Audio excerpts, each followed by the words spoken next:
Hello friends, welcome to our channel. आज की video में हम टॉपिक 3 शिक्षा और मनोविज्ञान में संबंध के बारे में स्टडी करने वाले।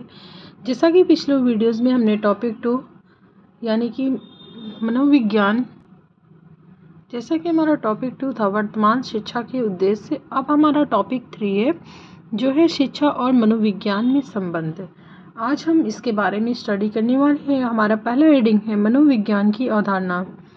देखिए, मनोविज्ञान की अवधारणा क्या है। मनोविज्ञान अंग्रेजी भाषा के साइकोलॉजी शब्द का हिंदी रूपांतरण है। मनोविज्ञान किस भाषा का हिंदी रूपांतरण है? तो अंग्रेजी भाषा के साइकोलॉजी शब्द का हिंदी रूपांतरण है।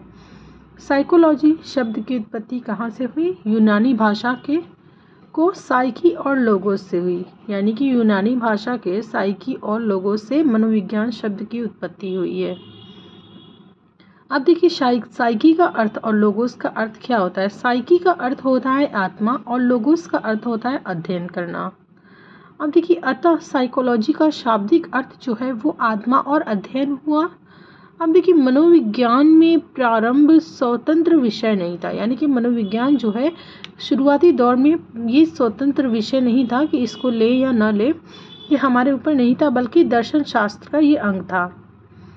मनोविज्ञान प्रारंभ में आत्मा का अध्ययन, फिर मन का अध्ययन, फिर चेतना का अध्ययन, फिर वर्तमान में क्या कहा गया कि व्यवहार, यानी कि मनोविज्ञान को कहा गया कि मनोविज्ञान जो है वो आत्मा का अध्ययन है। बहुत सारे वैज्ञानिकों का ये मानना था कि जो मनोविज्ञान है ना वो आत्मा का अध्ययन है, लेकिन फिर इसको भी नकार दिया गया। फिर और वैज्ञानिक है, उन्होंने कहा कि जो मनोविज्ञान है वो क्या है, मन का अध्ययन है, जिसमें मन का अध्ययन किया जाता है। लेकिन फिर ये भी कुछ टाइम चला, फिर इसको भी कुछ वैज्ञानिक आए जिन्होंने नकार दिया। फिर कहा गया कि मनोविज्ञान जो है वो चेतना का अध्ययन है, लेकिन फिर इसको भी नकार दिया गया और कहा गया कि वर्तमान में मनोविज्ञान को व्यवहार का अध्ययन कहा गया है। और अब तक ये चलता आया है कि अभी भी ये कहा जाता है कि मनोविज्ञान जो है वो किसका है, व्यवहार का अध्ययन है। अब देखिए, कुछ इम्पोर्टेंट जो मनोवैज्ञानिक हैं उनके अनुसार मैं आपको बता रही हूँ। वुडवर्थ के अनुसार मनोविज्ञान ने पहले अपनी आत्मा का त्याग दिया। वुडवर्थ महोदय ने कहा कि मनोविज्ञान ने सबसे पहले अपनी आत्मा को त्याग किया, फिर उसके बाद मन का त्याग किया, फिर चेतना का। वर्तमान में व्यवहार के अध्ययन के पद्धति अपना रहता है। आप देखिए, जेबी वॉटसन के अनुसार ये बहुत इम्पॉर्टेंट है, बहुत इम्पॉर्टेंट। अक्सर आपके कॉम्पिटिटिव एग्ज़ाम, सीटेट, यूपीटेट, जितने भी इस तरह के एग्ज़ाम्स हैं सब में ये पूछता है। इससे रिलेटेड बहुत सारे क्वेश्चंस बनते हैं। अब देखिए, मनोविज्ञान व्यवहार का वस्तु परक विज्ञान है। ये किसने कहा था? ये जेबी वॉटसन ने कहा था कि मनोविज्ञान जो है वो व्यवहार का वस्तु परक विज्ञान है। अब देखिए, विज्ञान यानी कि विज्ञान दो टाइप्स का है, वस्तु परक और नियामक विज्ञान। यानी कि वस्तु परक का मतलब होता है कि विधायक विज्ञान, यानी वास्तविकता से जुड़ा हुआ, और नियामक मतलब चाहिए।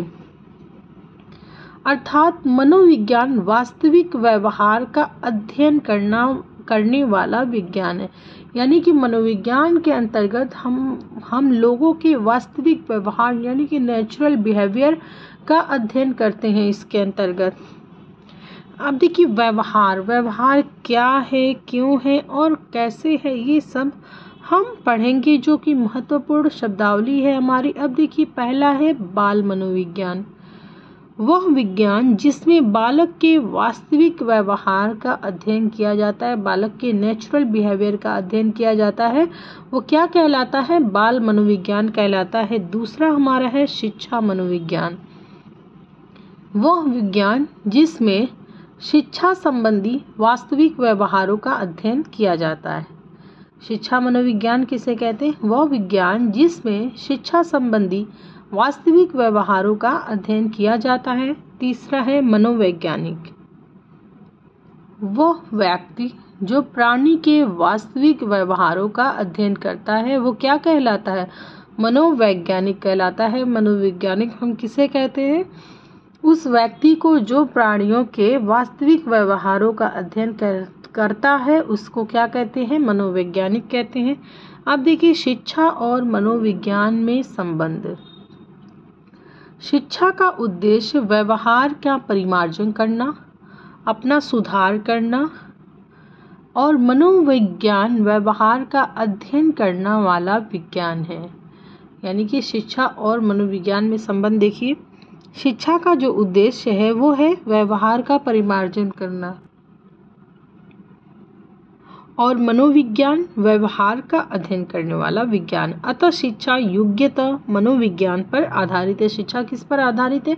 मनोविज्ञान पर आधारित है। अब देखिए, बाल मनोविज्ञान के अनुसार बच्चों को समझो फिर समझाओ। यानी कि बाल मनोविज्ञान कहता है कि पहले आप अपने बच्चे को समझिए कि बच्चा किस प्रकार का है, किस लेवल का है, फिर उसे समझाओ और उस तरीके से उसको डील करो। बच्चों के अनुसार शिक्षा दी जानी चाहिए। अब देखिए, रूसो के अनुसार शिक्षक को बालक रूपी पुस्तक का अधोपांत अध्ययन करना चाहिए। देखिए, इसमें वही बात रूसो ने कहा जो मैंने भी बताया कि हमें बालक के अकॉर्डिंग शिक्षा देना है कि बालक किस लेवल का है, उच्च लेवल का है कि निम्न लेवल का है, उसकी बुद्धि किस प्रकार से काम कर रही है, हमें उस प्रकार का अध्ययन करके उनको शिक्षा देनी है। यानी कि हमारा जो माध्यम है वो बालक है, तो हमें सबसे पहले किसको देखना है? हमें बालक को देखना है और बालक के अनुसार हमें शिक्षा देना है। अब देखिए, एडम जी के अनुसार, एडम महोदय ने क्या कहा? यदि आप बालक जॉन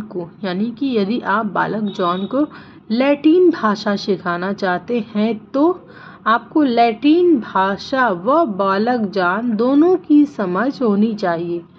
यानी कि अगर आप किसी को लैटिन भाषा सिखा रहे हो तो आपको दोनों की परस्पर समझ होनी चाहिए कि लैटिन भाषा भी आपको आनी चाहिए और बालक की भाषा यानी कि दोनों भाषा आपको पूर्ण रूप से आनी चाहिए।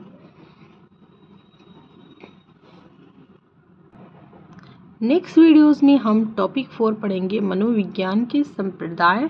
टॉपिक 3 आपको समझ में आया हो तो प्लीज़ लाइक करिएगा, शेयर करिएगा और ज़्यादा से ज़्यादा शेयर करिएगा लोगों को, और कमेंट बॉक्स में ज़रूर बताइएगा कि आपको टॉपिक 3 हमारा कैसा लगा। नेक्स्ट वीडियोज़ में मिलते हैं टॉपिक 4 के साथ। Thank you for watching.